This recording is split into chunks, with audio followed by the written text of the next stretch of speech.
Hello বন্ধুরা, আশা করি তোমরা সবাই ভালো আছো। তোমাদের প্রত্যেককে আমার চ্যানেলে স্বাগত জানাই। বন্ধুরা, আজকে ক্লাসে আমি তোমাদের জন্য নিয়ে এসেছি শব্দের ছক, অর্থাৎ শব্দের ছকগুলি পূরণ করে নতুন নতুন শব্দ আমরা বানিয়ে ফেলব। তো বন্ধুরা, এখানে আমাদের একটু কষ্ট করতে হবে, তা হলো সমস্ত শব্দগুলি একটি ওপরে বক্সের মধ্যে দেওয়া আছে। আর এই যে বক্স বা ঘরের মধ্যে শব্দগুলি দেওয়া আছে, সেই শব্দগুলিকেই আমাদের এই ফাঁকা ঘর দেখে বেছে নিতে হবে। তারপরে গোল চিহ্ন দিয়ে চিহ্নিত করে সেই শব্দটি ফাঁকা ঘরে লিখে আর আমাদের শব্দ ছকটাকে পূরণ করতে হবে। তাহলে বন্ধুরা, হলো তো মজার একটি খেলা। তাহলে এসো বন্ধুরা, আমরা দেখে নিই এখানে কি কি শূন্যস্থান বা ফাঁকা ঘরগুলি দেওয়া আছে, যেগুলো আমরা পূরণ করলে এই শব্দের ছক খেলাটি খুব সহজেই খেলতে পারি। তো এসো বন্ধুরা, এই সবুজ রঙের টিয়া পাখির ধরা ঘরটিকে দেখে আমরা এগিয়ে যাই।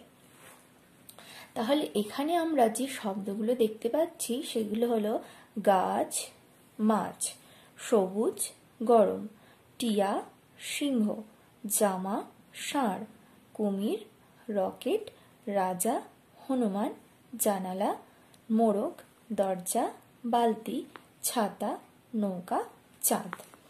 আচ্ছা, এবারে আমরা লক্ষ্য করব যে আমাদের ছকে কি বর্ণ দেওয়া আছে। তাহলে প্রথমেই আমাদের ছকে যে বর্ণটি দেওয়া আছে সেটা হলো গয়াকার গা। তাহলে গয়াকার গা দেওয়া আছে।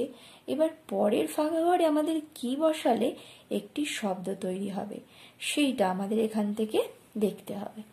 তো বন্ধুরা, আমরা এখানে দেখতে পাচ্ছি সব শব্দের মধ্যে প্রথম বর্ণের গ শুধুমাত্র আমরা গাছে পাচ্ছি। তাহলে নিশ্চয়ই গয়াকার ছ হবে। তাহলে এসো আমরা এটিকে গোল চিহ্ন দিয়ে দিই আর ছকটাকে লিখে ফেলি। তাহলে এখানে কি বসবে? ছ, গাছ। এবার বন্ধুরা আমরা পরেরটা দেখি। কয় হর্ষ ফাঁকা ঘর বয়সূন্যরা, কয় হর্ষ ফাঁকা ঘর বয়সূন্যরা। তাহলে আমাদের দেখতে হবে এই কয় হর্ষ আর বয়সূন্যরা কোন শব্দের মধ্যে আছে।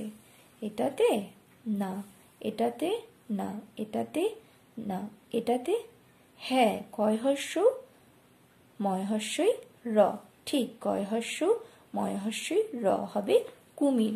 তাহলে এসব বন্ধুরা আমরা এটাকে গোল চিহ্ন করে দিই। এখানে তাহলে বসবে ময় হর্ষই, হয়ে গেল কুমির। পরের ছকটিতে আছে দ ফাঁকা ঘর বর্গীয় জয়াকার। তাহলে আমাদের খুঁজে দেখতে হবে দ বর্গীয় জয়াকার প্রথম এবং শেষে কোন শব্দের মধ্যে আছে। এখানে না, এখানে, এখানে না, এখানে, এখানে না, এখানে হ্যাঁ। এখানেই আছে দ আর শেষে আছে বর্গীয় জয়াকার, মাঝখানে আছে বয়সূন্যরা, তার মানে হবে দরজা। তাহলে এসে বন্ধুরা আমরা লিখে ফেলি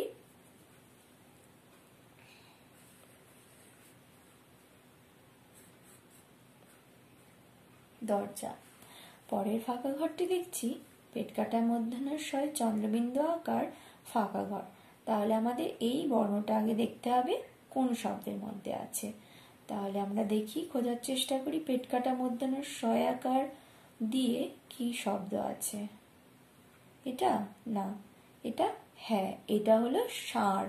তাহলে পেট কাটা মূর্ধন্যস্বয় চন্দ্রবিন্দু আকার আর ডয় শূন্য র।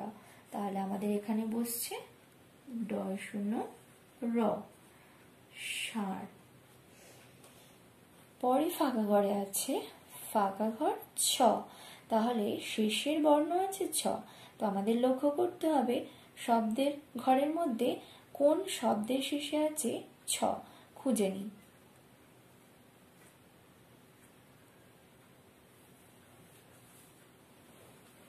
এই যে পেলাম। তাহলে এখানে আছে মাছ আর এখানেও শেষে আছে ছ। তাহলে মাছের শেষে ছ আর এখানে ছ, প্রথম বর্ণ হবে ময়াকার। তাহলে আমরা প্রথম বর্ণ লিখে দিই ময়াকার ময়াকার ছ মাছ। তো বন্ধুরা ঠিক এইভাবে আমাদের এই ফাঁকা ঘরে বর্ণ বসিয়ে ছক মেলাতে হবে। তো বন্ধুরা আশা করছি তোমাদের এতটা ভালো লেগেছে।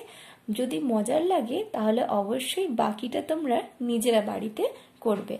আর অবশ্যই আমার এই ভিডিওটিকে লাইক এবং শেয়ার করবে, সাবস্ক্রাইব করবে আমার চ্যানেলটিকেও, সঙ্গে বেল আইকনটিকে প্রেস করে দেবে যাতে আমার চ্যানেলের সমস্ত তথ্য তোমরা সরাসরি পেয়ে থাকো। ধন্যবাদ সবাইকে।